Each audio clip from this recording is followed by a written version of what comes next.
Even after their seizure of power in October 1917, even that seizure of power is sometimes portrayed as something they were forced to do, and not what it was, which was an opportunistic attempt to wrest power from a weakened, enfeebled provisional government.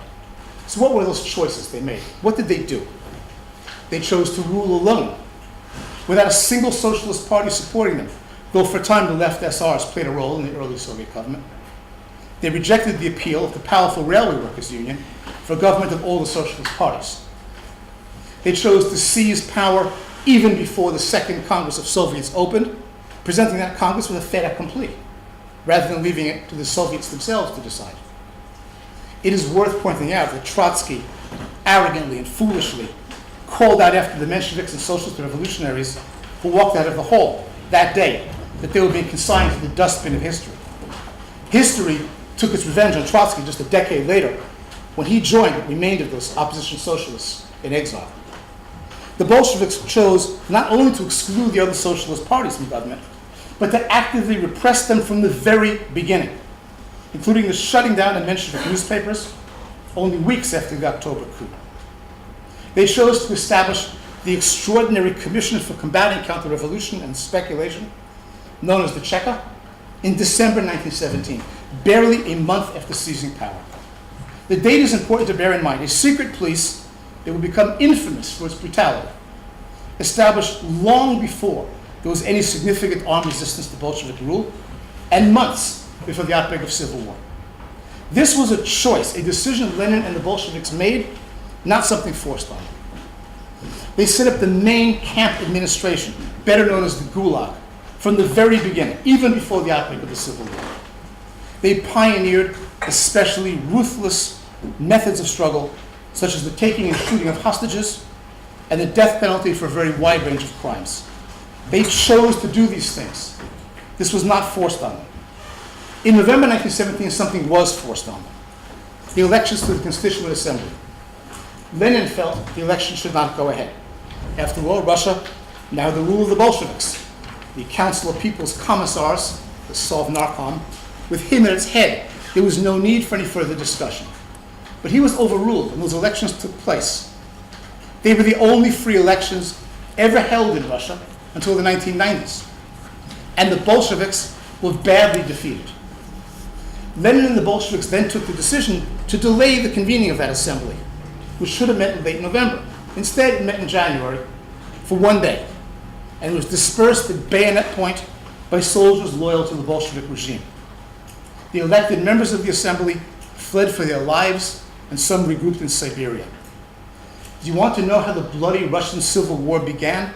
It began there and then with the dispersal of the elected Constituent Assembly by an impatient, arrogant Bolshevik leadership. The list goes on and on. The decision to ban factions, even within the ruling Communist Party. The bloody suppression of the result of the revolt by the revolutionary sailors of Kronstadt. The insane policies of war communism, which guaranteed a tragic conflict between city and countryside, between workers and peasants, with mass starvation as the result. These were choices made by Lenin, Trotsky, and their comrades in the Bolshevik Party. This all happened under their rule long before Stalin took over the machinery they had established.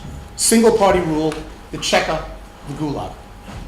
No one forced them to ban factions, to outlaw other socialist parties, to suppress alternative newspapers, to jail dissidents, to wage war on the peasantry, and to invade one after another those countries they had promised to liberate, to give self-determination to, including Ukraine, Georgia, Armenia, Azerbaijan, the Baltic states, and even Poland.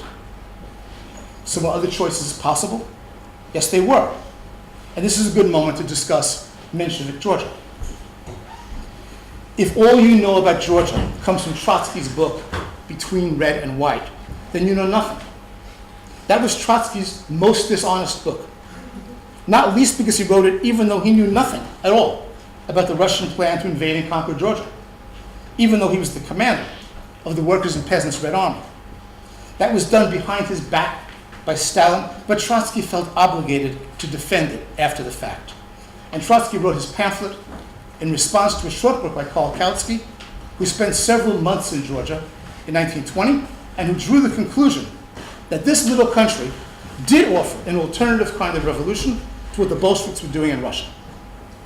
The Georgians practiced political democracy with a free press, a multi-party system, free elections, and so on.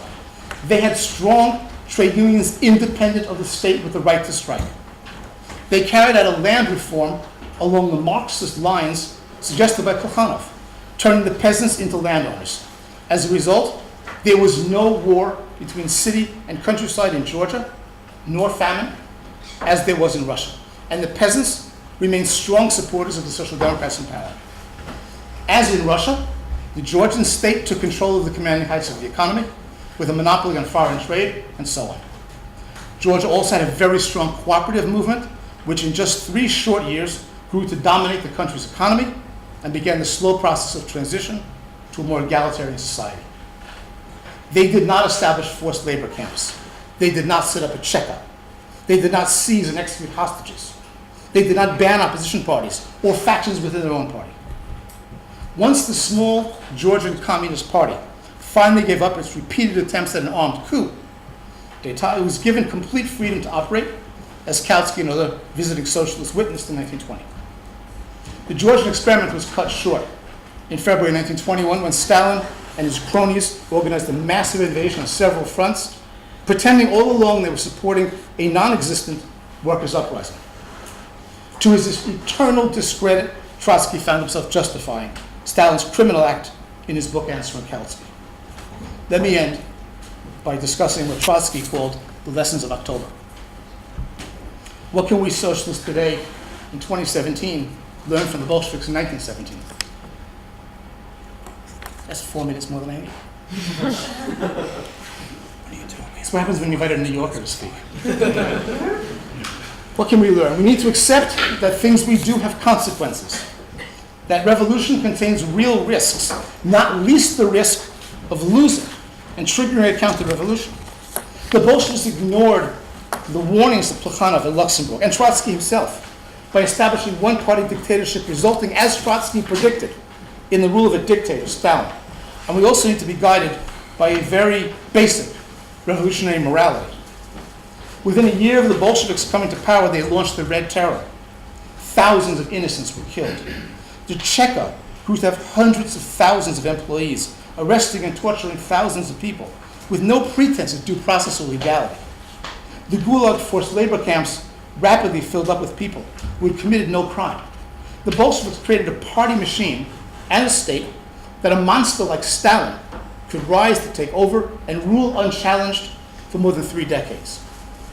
As Trotsky pointed out in one of his better books, Their Morals and Ours, the morality of an action can be determined by its consequences.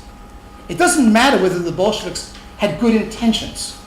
What matters is that the society they created, the Soviet Union, turned the lives of millions of people into a nightmare that lasted for 7 long decades. And as the experience of Georgia teaches us, it didn't have to be that way. There was an alternative. Thank you.